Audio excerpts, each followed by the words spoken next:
LIG scheme low income group Indiramma इल्लू scheme के लिए अप्लाई करने से आपका रेशन कार्ड ऑटोमेटिकली कैंसिल होता क्या? तो इसके बारे में आपको पूरा डिटेल जो है समझाना चाह रहा हूँ कि रेशन कार्ड सिर्फ ये क्या है, एक स्कीम के लिए वेरिफिकेशन डॉक्यूमेंट है। यानी इसको ओनली जो है वेरिफिकेशन डॉक्यूमेंट के तौर पे जो है इसको ले जा सकता। अगर किसी का रेशन कार्ड कैंसिल होता है तो वो अलग वजह से हो सकता है, जैसे एलिजिबिलिटी रूल्स को फुलफिल ना करने से। अगर आप लोगों का रेशन कार्ड अगर रिमूव भी हुआ तो जो है एलआईजी स्कीम में अप्लाई करने से नहीं होता, बल्कि जो है वो रूल्स रेगुलेशन अलग है, ये रूल्स रेगुलेशन अलग है बल्कि गवर्नमेंट कह रही। मैं इस बात को जो है कई लोग मेरे पूछे थे तो इस पे जो है मैं वीडियो बनाया हूँ कि ये एलआईजी स्कीम करने अप्लाई करने से 6 लाख रुपए बनो बिल को बोल रहे हैं। अब वो ईयरली जो है 2 लाख रुपए जो है लिमिट लगाए रेशन कार्ड के लिए, तो ये अप्लाई करने से हमारा रेशन कार्ड जाता का? तो कई लोगों को डाउट है, तो मैं आपके डाउट को क्लियर करने के लिए इस वीडियो को बनाया। क्या है, 6 लाख रुपए का जो ईयरली इनकम अगर रहा तो ज़्यादा से ज़्यादा 6 लाख से कम रहा तो इस स्कीम के लिए अप्लाई कर सकते हैं बिल के बोले। ये ज़रूरी नहीं है कि हाँ सबका जो है 6 लाख रुपए इनकम है बिल के। 2 लाख रुपए वाले भी कर सकते, 3 लाख रुपए वाले भी कर सकते, 6 लाख रुपए तक लिमिट है बिल के बता रहे। इसके वजह से जो है आपका रेशन कार्ड जाता बोले तो नहीं जाता। अलबत्ता किस वजह से जाता? एलिजिबिलिटी रूल्स को फुलफिल ना करने से। यानी रेशन कार्ड के लिए जो एलिजिबिलिटी है ना, वो ना रहने की वजह से आपका रेशन कार्ड जा सकता। इनकम या फैमिली डिटेल्स में बदलाव आने से। पहले आपका इनकम ईयरली जो है 2 लाख के अंदर था, लेकिन अभी जो है आपका आपके फैमिली मेंबर्स का पूरा इनकम मिला के 2 लाख से ज़्यादा जो है इनकम आ रहा, तो इस तौर पे आपका रेशन कार्ड जा सकता है। कुछ टैक्सेस बनने या जो है ऐसी जो है वजह से आपका रेशन कार्ड जा सकता है। वेरिफिकेशन में गलत जानकारी मिलने की वजह से भी एक हो सकता है। अगर आप लोगों का वेरिफिकेशन करते वक्त तो गलत जानकारी दे दिए, गलत जानकारी मिल गया, तो इस वजह से भी आपका कैंसिल हो सकता है।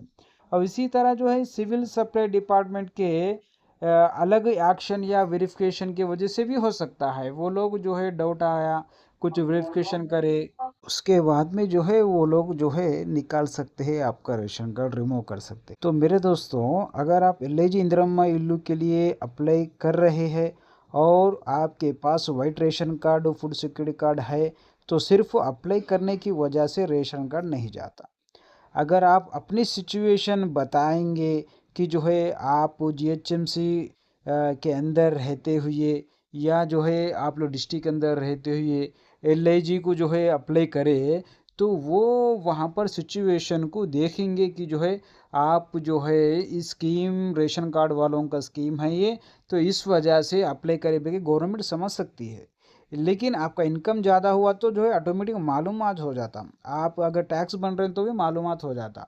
ये अप्लाई करने से नहीं जाता, बल्कि यहाँ पर अपन को मालूम हो रहा है। इसी तरह जो है अगर आप हैदराबाद में एलआईजी इंदिरम्मा इल्लू फ्लैट्स के बारे में अगर जो है डाउट है कि फ्लैट रहे तो जाता, फ्लैट रहे तो भी नहीं जाता, क्योंकि वो गवर्नमेंट जो है आप गरीब है बल्कि आपको दे रही। इसलिए वो भी किसको दे रही? जिनका लो इनकम है, ऐसे फैमिलीज को अफोर्डेबल हाउसिंग देना है बल्कि जो है दे रही।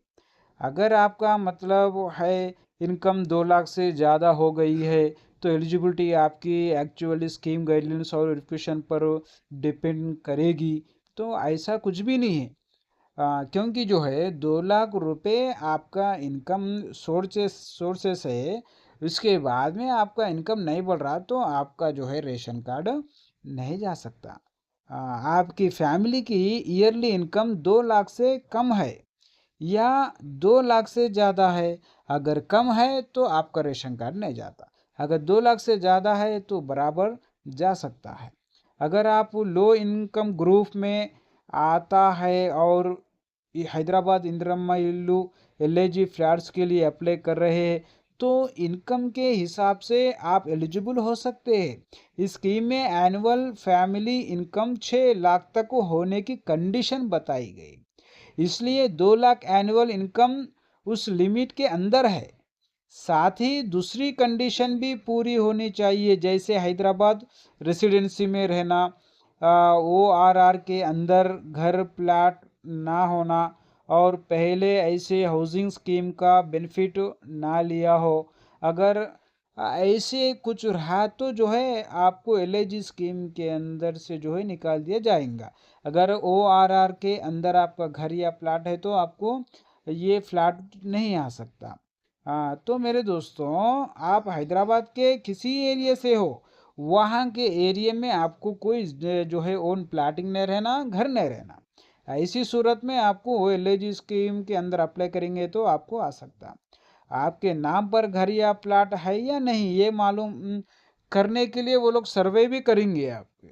सर्वे करने के बाद में जो है वो सर्वे में क्या निकलता उसके हिसाब से जो है वो लोग जो है तहकीकात कर कर जो है वो फ्लैट देंगे। अगर जो है आपको LIG फ्लैट्स होना है तो क्या डॉक्यूमेंट होना, क्या रिक्वायर्ड होना, तो वो भी जो है मैं बताता हूँ। आधार कार्ड मस्ट इम्पॉर्टेंट है हर स्कीम के लिए, वो जो है मस्ट हो गया। उसी तरह रेशन कार्ड, उसके बाद में इनकम सर्टिफिकेट, उसके बाद रेसिडेंसी प्रूफ, यानी आप तेलंगाना में रहे जैसा कौन सा तो एक प्रूफ, वो आधार कार्ड भी हो सकता, वो रेशन कार्ड भी हो सकता। लेकिन जो है रेसिडेंस प्रूफ भी कराना ज़रूरी है। तो ये 2 डॉक्यूमेंट को सभी रख सकते हैं। इसी तरह आपका बैंक पासबुक भी होना ज़रूरी है और पासपोर्ट से जो फ़ोटोस होना ज़रूरी है और मोबाइल नंबर होना ज़रूरी है। अगर आप जो है प्रजा पालन में जो अप्लाई करें उस वक्त जो नंबर दिए थे वो नंबर है तो और अच्छा है। अगर वो नंबर नहीं है तो जो है दूसरा नंबर भी जो है अपडेट करा सकते हो। अगर कैश टू सर्टिफिकेट अगर है तो ठीक है, नहीं रहे तो भी जो है इंशाल्लाह अगर ज़रूरत पड़े तो ले सकते, लेकिन अभी तो उसकी उतनी ज़रूरत तो नहीं रहती। अब इसी तरह जो है एज प्रूफ के वास्ते जो है आप आधार कार्ड भी रख सकते, पान कार्ड भी रख सकते, ये सारी चीज़ें जो है पासपोर्ट भी रख सकते। तो एज प्रूफ का भी जो है वो लोगों को डॉक्यूमेंट होना ज़रूरी है। अगर प्लाट है तो उसके डॉक्यूमेंट भी एप्लीकेशन नंबर भी होना ज़रूरी है। यानी आप जो है प्लाट को अप्लाई करें तो उसका जो है एक्नॉलेजमेंट नंबर होना ज़रूरी है। और एलिजिबिलिटी क्या है, तेलंगाना का रेसिडेंस होना चाहिए, फैमिली की एनुअल इनकम 6 लाख के तक होना या 6 लाख के अंदर होना, एप्लीकेशन जो करे उनके फैमिली में किसी के नाम पे कोई पक्का घर नहीं रहना और ज़मीन नहीं रहना, पहले इस तरह की गवर्नमेंट हाउसिंग स्कीम के बेनिफिट्स ना लिया हो, यानी कोई गवर्नमेंट स्कीम से कुछ भी आपको घर ज़मीन नहीं आया हो या पैसे भी नहीं लिए हो, तो इस सूरत में गवर्नमेंट वेरिफिकेशन और डॉक्यूमेंट चेक कर कर उसके बाद में जो है आपको पास करेंगे। तो मेरे दोस्तों, ये सारे जो है वेरीफाई होंगे, होने के बाद में आपको घर मिलेगा।